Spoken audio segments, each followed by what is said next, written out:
কুল্লু নাফসিন যায়িকাতুল মাউত।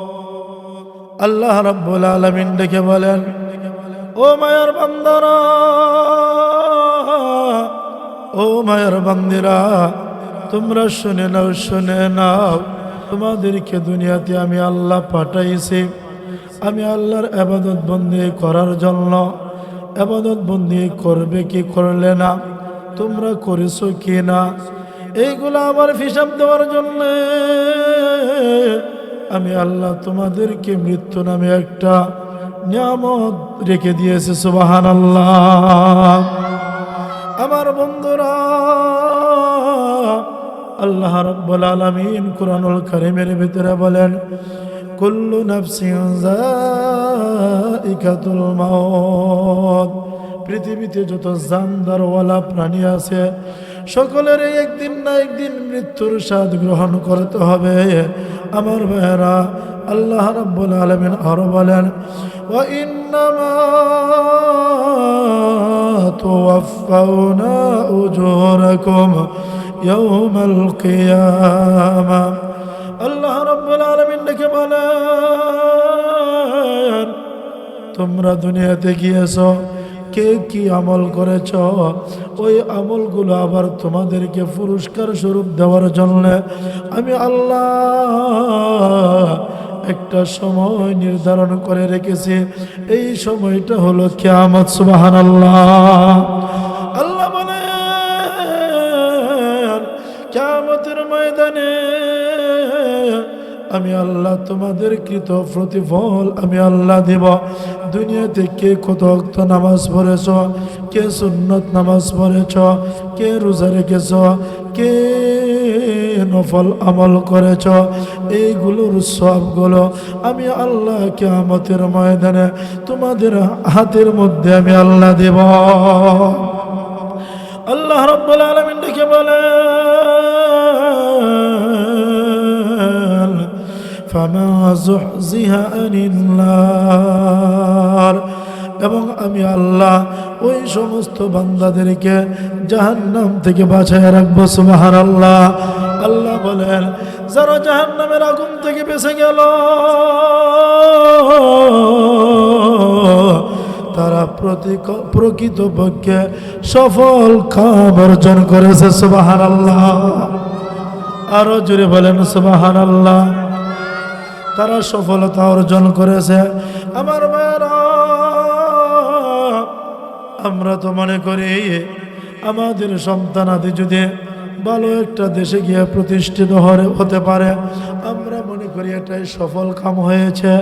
না না না, আমরা তো মনে করি একটা সন্তান যদি এসএসসি পরীক্ষায় গোল্ডেন প্লাস ভাইয়া পাস করে, আমরা মনে করি এটাই সফল কাম হয়ে গিয়েছে।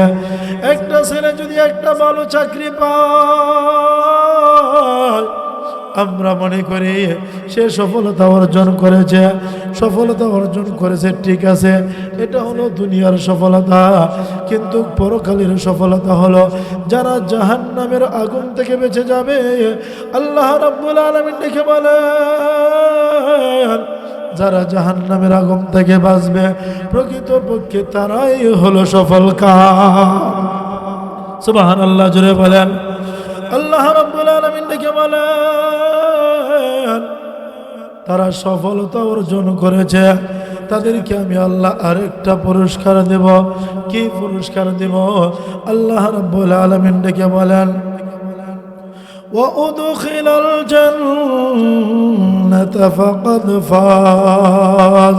আমি আল্লাহ তাদেরকে জাহান্নাম থেকে মুক্ত করিয়া জান্নাতের মেহমান বানায়া দেব। সুবহান। বন্ধুরা আমার, যারা জান্নাতে যাবে তারাই সফলতা অর্জন করিবে। এরপরে আল্লাহর রাসূল সাল্লাল্লাহু আলাইহি ওয়াসাল্লাম ডেকে বলেন, আল্লাহ রাসূল সাল্লাল্লাহু আলাইহি ওয়াসাল্লাম বলেন, আকসিরু যিকরা হাযিমিল লাযযাতিল মাউত। তোমরা বেশি বেশি মৃত্যুকে স্মরণ করো, বেশি বেশি যদি মৃত্যুকে স্মরণ করতে পারো, আমি আল্লাহ তোমাদের অন্তরে বেশিরভাগ ইবাদতের করার জন্য তোমাদের মনটা প্রফুল্ল করে দেব। সুবহানাল্লাহ। আমার ভাইরা বন্ধুরা, যাদের অন্তরে মরণের কথা বেশি আছে, যারা মরণ মরণ অন্তরে সব সময় জাগ্রত করে, ও আমার মা ও বোনেরা, আপনাদের অন্তরে যদি সব সময় মরণের ভয় টানতে পারেন, কখন মরে যাব বলতে পারি না। আমি রান্না করার জন্য চুলার ভিতরে গেলাম, চুলার পরে গেলাম, ডেক্সির ধারে গেলাম, কওয়া যায় না এখানেই মরণ হয়ে যেতে পারে। আমি ওযুর জন্য ওযুর স্থানে গেলাম, বলা যায় না এখানেই মরণ হতে পারে। আমি সেজদা করার জন্য আমি সেজদাতে গেলাম, বলা যায় না এখানেই মরণ হয়ে যেতে পারে। আমি বিছানায় গেলাম, ঘুমের জন্য গেলাম, বলা যায় না এখানেই মরণ হতে পারে। ও পুরুষ বাবারা, আমাদের অন্তরের মধ্যে যদি মরণের আমলটা করতে পারে, স্মরণ করতে পারে, আমি যে ঘর থেকে বের হলাম, মনে হয় ঘরে আর ফিরে আসতে পারবো না। আমি যে দোকানে যাচ্ছি, মনে হয় আর দোকান থেকে ফিরে আসতে পারবো না। আমি যে আজকে কাজের জন্য হাওড়ে যাচ্ছি, মনে হয় আমি আর সুস্থ অবস্থায় হাওড় থেকে ফিরে আসতে পারবো না। এমনভাবে যদি মনের মধ্যে মরণ মরণ আনেন, তাহলে আপনার দ্বারা মিথ্যা কথা বের হবে না। ঠিক কিনা জোরে বলেন? আপনার জবানে মিথ্যা কথা বের হবে না, আপনার দ্বারা কোনো অন্যায় হবে না। আপনি যখন ঘর থেকে বের হবেন, মরণ মরণ জপতে জপতে বের হবেন, আপনার দ্বারা কোনো অন্যায় হবে না, আপনার দ্বারা কোনো জিনা হবে না, আপনার দ্বারা কোনো ব্যভিচারী হবে না, আপনার দ্বারা কোনো সুদখোর হবেন না, আপনার দ্বারা সুদ খানে ভালো হবেন না, আপনার দ্বারা কবিরা গুনাহ হবে না, আপনার দ্বারা সগীরা গুনাহ হবে না, আপনার দ্বারা কোনো অন্যায় হবে না। ঠিক কিনা জোরে বলেন? আপনার জবানের দ্বারা গীবত হবে না, কারণ আপনার অন্তরে মরণ মরণ ভয় আছে। এজন্য আল্লাহর রাসূল বলেছেন, বেশি বেশি মৃত্যুকে স্মরণ করো, বেশি বেশি কবরের কথা স্মরণ করো। যদি বেশি বেশি কবরের কথা স্মরণ করো, তাহলে তোমার নামাজ পড়তে ভালো লাগবে। বেশি বেশি কবরের কথা স্মরণ করলে তোমার ইবাদত বন্দি করতে ভালো লাগবে। বেশি বেশি মরণের কথা, কবরের কথা স্মরণ করলে তোমার অন্তরে নামাজ রোজার কথা বেশি বেশি আসবে। আর যদি মরণের কথা স্মরণ না করো, তাহলে তোমার মনটা আস্তে আস্তে গানের দিকে চলে যাবে, তোমার মনটা গানের দিকে চলে যাবে। মরণের কথা স্মরণ নাই, তোমার মনটা যা চাই তাই করতে পারবে। মরণের কথা স্মরণ নাই, তুমি সুদ খাইতে পারবে। মরণের কথা স্মরণ নাই, তুমি আন্দর মহল্লায় লুকায়া লুকায়া জিনা করতে পারবে। মরণের কথা স্মরণ নাই, তুমি বড় বড় অন্যায় করতে পারবে। মরণের কথা স্মরণ নাই, তোমার চোখ দিয়ে বড় বড় গুনাহ করতে পারবে। মরণের কথা স্মরণ নাই, তুমি পর্দা করতে পারবে না। মরণের কথা স্মরণ নাই, তুমি স্বামীর খেদমত করতে পারবে না। মরণের কথা স্মরণ নাই, তোমার দ্বারা একদিনও নামাজ হবে না। মরণের কথা স্মরণ নাই, তোমার দ্বারা তাহাজ্জুদ হবে না। মরণের কথা স্মরণ নাই, তোমার যারা নফল নামাজ হবে না। আর তোমার ভিতরে যদি মরণের ভয় থাকে, কবরের ভয় থাকে, ও আমার মা ও বোনেরা, কষ্ট পাবেন না, কষ্ট পাবেন না। একটু চিন্তা করে দেখেন না, যারা আওয়াজগুলো শুনতেছেন, ও আমার মা ও বোনেরা, আপনাদের যাদের বিবাহ হয়েছে, আপনারা একদিন লাল শাড়ি পরিয়া আপনার স্বামীর ঘরে তশরিফ নিয়েছেন। আপনি একটু চিন্তা করে দেখেন, লাল শাড়ি পরিয়া আমার স্বামীর ঘরে আসছে, বলা যায় না সাদা কাপড় পরিয়া আমি কবরের মধ্যে যাইতে হবে, এমনটা হতে পারে। একটু চিন্তা করেন, আমি যে স্বামীর ঘরে লাল শাড়ি পরিয়া আসলাম, বলা যায় না কোন দিন আল্লাহ আমাকে ডাক দিবে আর আমি কবরের মধ্যে যাব, সাদা কাপড় পরাইয়া পরাইয়া অন্ধকার কবরে রাখবে। যেই কবরের মধ্যে আপনি রাত্রিবেলায় একা একা যাইতে চান না, আপনাকে যদি আপনার অন্তরে বেশি বেশি ভয় থাকে, কবরের কথা আপনার স্মরণ হবে, আপনার অন্তরে বেশি ভয়, আপনাকে যদি এলাকার সকল মানুষ বলে ও বোন, ও মা, ও খালা, তোমাকে 1 কোটি টাকা দেব, আজকে ওই ধনাই বাড়ির কবরের মাঝখানে একটা রাত্র তুমি জাগ্রত থাকবা, তোমার পাশের মধ্যে আমি লাইটের ব্যবস্থা করে দেব, তোমার পাশে ল্যাম্পবাতির ব্যবস্থা করে দেব, তুমি এখানে একটা রাত কাটাবা, নির্জন রজনীতে থাকবা, অন্ধকার রজনীতে থাকবা, তোমার পাশে কেউ থাকবে না। আমার মা ও বোনেরা এবং আমার বাবারা কেউ রাজি হবে না, কেউ বলবেন না না না, আমার অন্তর আছে, আমার ভিতরে জান আছে, আমার ভিতরে প্রাণ আছে, আমি ওই কবরে আমি থাকতে পারবো না, আমার টাকার দরকার নাই, আমার জনপ্রিয়তার দরকার নাই, আমি ওই কবরে থাকতে পারবো না। আপনার অন্তরে ভয় ঢুকে যায়, ওই কবরের মধ্যে আপনাকে রাখা হবে সামান্য সময়ের ভিতরে। আপনি যদি মরে যান, মাইকের মধ্যে অ্যানাউন্স করা হবে অমুকের স্ত্রী মারা গিয়েছে, মাইকের মধ্যে অ্যানাউন্স করা হবে অমুক ভাই মারা গিয়েছে, অমুকের ছেলে মারা গিয়েছে। ও আমার বাবারা, একটু গভীর মনোযোগ দিয়ে কথাগুলো শুনুন। আপনি যদি অন্তরের মধ্যে ভয় থাকে, মরণের ভয় থাকে, কবরের ভয় থাকে, আপনার দ্বারা কোনো অন্যায় হবে না, ঠিক কিনা জোরে বলেন, আর একটু জোরে বলেন ঠিক কিনা। রাসূল বলেন, সাহাবায়ে কেরামদেরকে ডেকে ডেকে বলেন, ও আমার সাহাবায়ে কেরামগণ, একটু জবাব দাও, জবাব দাও, কার কতটুকু মৃত্যু সম্পর্কে ধারণা আছে, কে কতক্ষণ পরে মারা যাবে? একজন সাহাবীকে বলে, ইয়া রাসূলুল্লাহ, ইয়া হাবিবাল্লাহ, আমি যখন সকালবেলা সূর্য উদিত অবস্থায় দেখি, আমার মনে ধারণা হয় সূর্য অস্ত যাবে, আমার বিশ্বাস হয় এর ভিতরেই আমি মরে যাব। আরেকজন সাহাবী লিখে বলে, ইয়া রাসূলুল্লাহ, আমার ধারণা হয় আমি যখন 4 রাকাত নামাজের জন্য দাঁড়ায়া যাই, 4 রাকাত যোহরের নামাজের জন্য দাঁড়ায়া যাই, 4 রাকাত আসরের নামাজ পড়ার জন্য দাঁড়ায়া যাই, তখন আমার মনে হয়, আমার মনে কয় আমি শুরু থেকে শেষ পর্যন্ত নামাজ পড়তে পারবো না, এর আগেই আমাকে জান কবজ করা হবে, মালাকুল মউত চলে আসবে। আল্লাহর নবীকে বলেন, সাহাবায়ে কেরামগণ,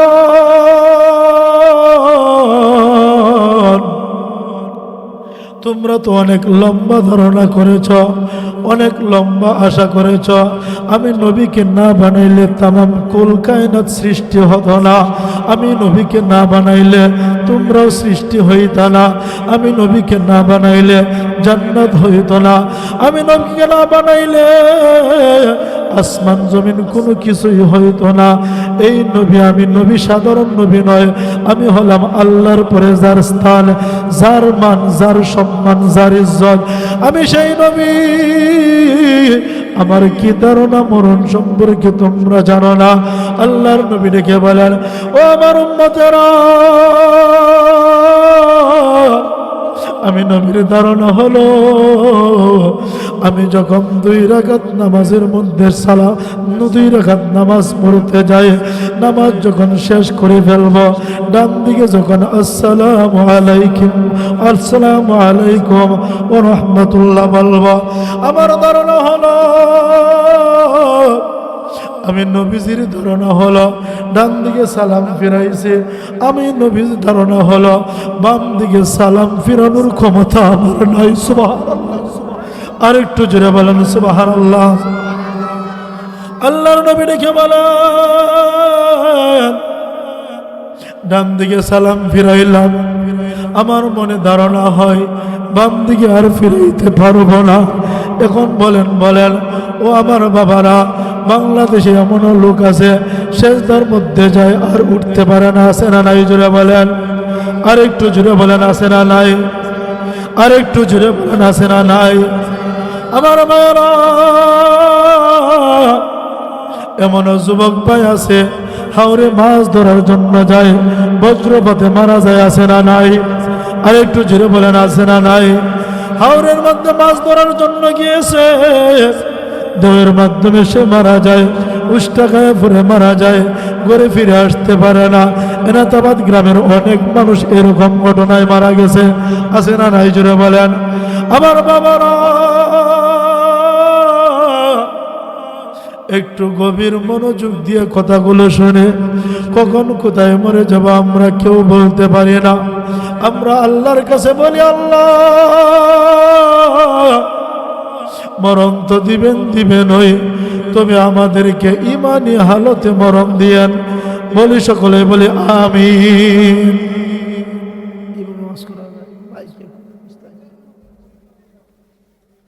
মাইকের কোন তার ভাই ঠেলা এখন তো আমরা আর ওয়াজ করি না,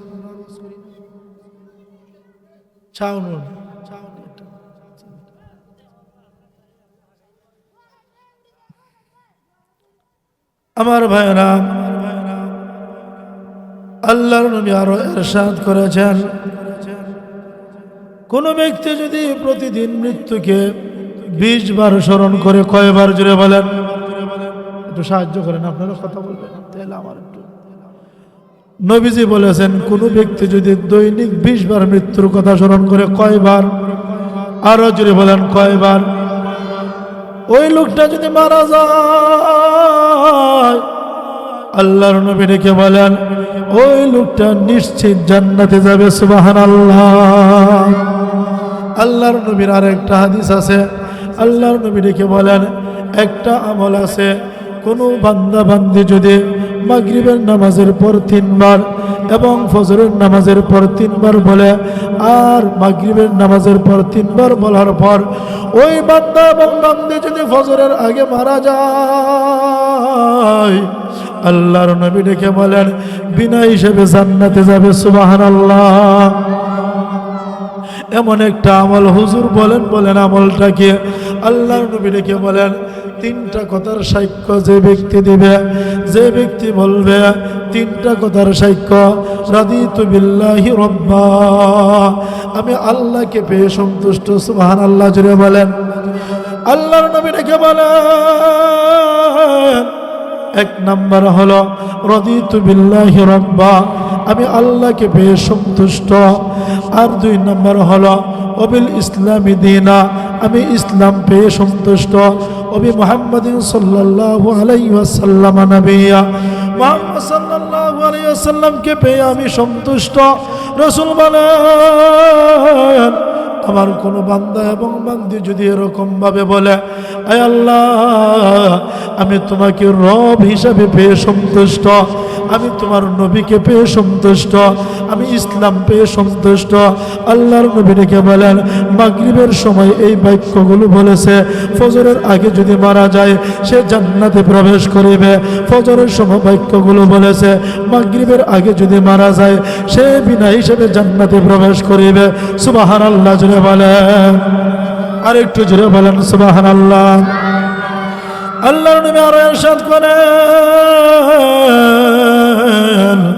লা দারা বাদাদ দুনিয়া ইল্লাল জান্নাতা আওিন নার, দুনিয়া শেষ হয়ে যাওয়ার পরে, দুনিয়া শেষ হওয়ার সাথে সাথে, ও আমার মা ও বাবারা বোনেরা একটু ভালো করে শুনুন, আমরা দুনিয়ার জিন্দেগিটা শেষ হওয়ার সাথে সাথে 2টা অপশন আমাদের সামনে আসে, হয়তো জান্নাতি হব আর না হয় জাহান্নামী হব। আমার ভাইয়েরা, আল্লাহর নবী হযরত বারা ইবনে আযিব রাদিয়াল্লাহু তাআলা আনহু থেকে বর্ণিত হাদিস, হযরত বারা ইবনে আযিব ডেকে বলেন, আমরা নবীজিকে নিয়ে একটা আনসার সাহাবীর জানাজায় অংশগ্রহণ করেছি। সুবহানাল্লাহ জুড়ে বলেন। নবীজি নিজে জানাজার নামাজে অংশগ্রহণ করেছেন। অংশগ্রহণ করার পর এত তাড়াতাড়ি জানাজার নামাজ হয়েছে, মরতে দেরি হয়েছে, কবর খনন করতে দেরি হয় নাই। এরপরে বারা ইবনে আযিব ডেকে বলে, আমার ভাইরা বুখারী শরীফের হাদিস, বানোয়াট কথা নয়। হযরত বারা ইবনে আযিব রাদিয়াল্লাহু তাআলা বলেন, আমরা যখন কবরের মধ্যে গেলাম, জানাজা নবীজি নিজে পড়াইলেন, সুবহানাল্লাহ বলে। জানাজা পড়ানোর পর নবীজি বলেন কবরের দিকে চলো, সুবহানাল্লাহ। এটা হলো নবীর সুন্নাত। আর আমাদের সমাজে জানাজা পড়া শেষ, আমরা সিন্নি খাওয়ার লাগি আগে আগে প্লেট লইয়া মারামারি আছে না? ও ভাই, রসুলের সুন্নাত হলো জানাজা শেষ কবরে যাও। কোথায়? আচ্ছা বলেন তো দেখি, জানাজার পরে যদি লাশের সাথে সাথে কবরে যান, মনটা কি পাথরের মতো শক্ত হতে থাকবে না মোমের মতো নরম হতে থাকবে? জুড়ে বলেন, মোমের মতো নরম। লাশকে নিয়ে যত গাড়াগাড়ি করবেন আপনার মন তত নরম হতে থাকবে। মৃত্যুকে নিয়ে যত স্মরণ করবেন আপনার মনের খাইশাত এমনি বুঝে যাবে। আমার ভাই, নবীজি কবরের পাশে গেলেন। নবীজি গিয়ে দেখেন এখনো কবরের কাজ শেষ হয় নাই, সুবহানাল্লাহ জুড়ে বলেন। এখন আপনারা উত্তর দেন, যেখানে লাশ নিয়ে গিয়ে দেখে কবরের কাজ শেষ হয় নাই, জানাজাটা দেরিতে হইছে না তাড়াতাড়ি হইছে? জুড়ে বলেন, তাড়াতাড়ি হইছে। জানাজা তাড়াতাড়িতে হয়েছে। আমার ভাইরা, নবীজি মাটির মধ্যে বসে গেলেন। সাহাবায়ে কেরামগণ নবীজির কাছে দাঁড়ায় রইলেন। আল্লাহু আকবার, আল্লাহু আকবার। নবীজির কাছে কেউ বসতে রাজি না, কারণ নবীজির সামনে বসাও একটা আদবের খেলাম হয়। আমার ভাইরা, নবীজি মাটির মধ্যে বসে গেলেন। চিন্তিত মানুষের মতো হাতের মধ্যে একটা কাঠের টুকরা নিলেন, মাটির মধ্যে রেখা টানতেছে, আঁকাআঁকি করতেছে। আল্লাহর নবীর দিকে সাহাবায়ে কেরামগণ তাকায় রয়েছেন, কেউ কোনো কিছু প্রশ্ন করেন না। হঠাৎ করে নবীজি মাথা তুলে বলেন, সাহাবায়ে কেরামগণ, একটু কথাগুলো তোমরা মন দিয়ে শোনো। মুমূর্ষ ব্যক্তির সাথে কিরকম আচরণ করা হয় তোমরা কি জানো? আল্লাহর নবী ডেকে বলেন, কি আচরণ করা হয় তোমরা কি জানো? এমন সময় নবীজি ডেকে বলেন, ও আমার সাহাবায়ে কেরামগণ, তোমরা ভালো করে শোনো কেমন আচরণ করা হয়। এমন সময় সাহাবায়ে কেরামগণ এমনভাবে শুনতেছে, সাহাবায়ে কেরামগণ ডেকে বলে, আমরা গভীর মনোযোগ দিয়ে শুনতেছি, আমাদের মাথাটা একটু নাড়াইতেছি না, মনে হচ্ছে আমাদের মাথার মধ্যে পাখিরা এসে বসে গিয়েছে। সাহাবায়ে কেরামগণ ডেকে বলে, আমরা এমনভাবে নিস্তব্ধ হয়ে দাঁড়ায় রইলাম। নবীজি দেখে বলেন, মুমূর্ষ ব্যক্তির আওয়াজ যে পর্যন্ত যায়, চোখের দৃষ্টি যে পর্যন্ত যায়, সেই পর্যন্ত ফেরেশতারা বসে থাকে। আমার ভাইয়েরা, মুমূর্ষ ব্যক্তি বসে থাকে, মুমূর্ষ ব্যক্তির পাশে ফেরেশতারা বসে থাকে।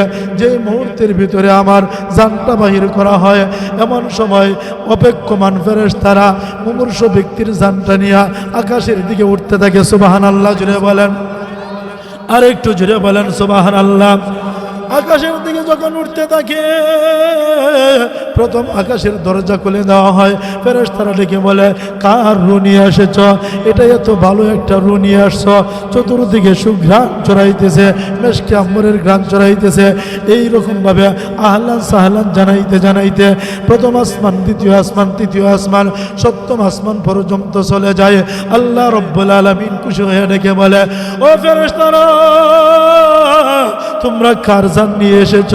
আমার নেক বান্দার জান নিয়ে এসেছ, এখানে হাজিরা দিয়ে দাও। ইল্লিনের মধ্যে আমার বান্দার রূহটার রেখে দাও, এবং যখন কবরে রাখা হবে সাথে সাথে রূহটা নেওয়া হবে। আমার ভাইয়েরা, কবরে রাখার সাথে সাথে সাথে রূহটা আবার ফেরেশতাদের মাধ্যমে ঢুকাইয়া দেওয়া হয়, এবং কবরের সওয়াল জবাবগুলো সহজভাবে দিয়ে দেয়। আমার ভাইয়েরা, কবরকে জান্নাতের বাগান বানায়া দেয়। রাসূল বলেছেন, আল কবরু রাউযাতুম মির রিয়াজিল জান্নাহ আও হুফরাতুম মিন হুফারিন নার। কবরটা কারো জন্য জান্নাতের গর্ত, জান্নাতের টুকরা হবে, জান্নাতের বাগান হবে, আর কারো জন্য জাহান্নামের গর্ত হবে।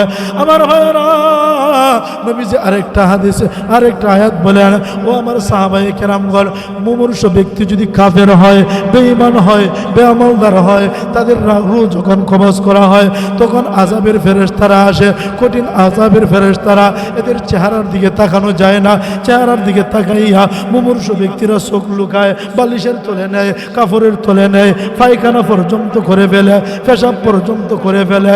ওই সময় তাদের রূহটা যখন বের করা হয়, একটা ফসা লাশ থেকে যেরকম ভাবে গন্ধ ছড়ায় এরকম ভাবে গন্ধ ছড়ায়, কিন্তু আমরা শুনতে পারি না, আমাদের নাকের মধ্যে ঘ্রাণ লাগে না। নবীজি ডেকে বলেন, এরপরে ফেরেশতারা ওই রূহটাকে নিয়ে আসমানের দিকে উঠতে থাকে। আসমানের দিকে যখন উঠতে থাকে তখন ফেরেশতারা ডেকে বলে, এটা কোন কন্ডক্টর রূহ নিয়ে এসেছ, কোন পাপিষ্ঠর রূহ নিয়ে এসেছ, এটার জায়গা আসমানে দেওয়া হবে না। আমার ভাইয়েরা এবার ডেকে বলে, এটা কি নেওয়া হবে না, আসমানে তোলা হবে না? আমার বাবারা, তখন ওই আল্লাহ রাব্বুল আলামিন কুরআনুল কারীমের ভিতরে বলেছেন, আমার ভাইয়েরা 7 নম্বর সূরা আরাফের 40 নম্বর আয়াতের মধ্যে আল্লাহ বলেছেন, ইন্নাল্লাযীনা কাযযাবু বিআয়াতিনা ওয়াস্তাকবারু আনহা লা তুফাত্তাহু লাহুম আবওয়াবুস সামাই ওয়া লা ইয়াদখুলুনাল জান্নাতা হাত্তা ইয়ালিজাল জামালু ফি সাম্মিল খিয়াত। আল্লাহ রাব্বুল আলামিন ডেকে বলেন, ওই রূহটা কমবক্ত যদি হয়, কাফের যদি হয়, আল্লাহর আয়াতকে অস্বীকার করে, রাসূলকে অস্বীকার করে, জান্নাতকে অস্বীকার করে, তার জন্য লা তুফাত্তাহু আবওয়াবুস সামা, তার জন্য আসমানের দরজা খুলে দেওয়া হয় না। পক্ষান্তরে ওই রূহগুলো আবার যখন কবরে রাখা হয়, এটা হলো পাপিষ্ঠর রূহ, কবরের মধ্যে রাখার ঘর, কবরের সওয়াল জবাবের আযাব, প্রশ্নের উত্তর দিতে পারে না। যখন বলা হয় মার রব্বুকা, সে বলে হালাকালা আদ্রি, আমি জানি না, আমি জানি না রবকে। যখন বলা হয় মান নাবিয়ুকা, তোমার নবীকে, সে বলে হালাকালা আদ্রি, আমি নবী সম্পর্কে জানি না। মান দিনুকা, তোমার দিন কি, সে বলে দিন সম্পর্কে জানি না, আমি দিন সম্পর্কে বুঝি না। এমন সময় আকাশ থেকে আল্লাহ রাব্বুল আলামিন আওয়াজ দিয়া বলে, এটা হলো আমার পাপিষ্ঠ বান্দা, তাড়াতাড়ি কবরটাকে সংকীর্ণ করে দাও, কবরের কে সংকীর্ণ করে দাও।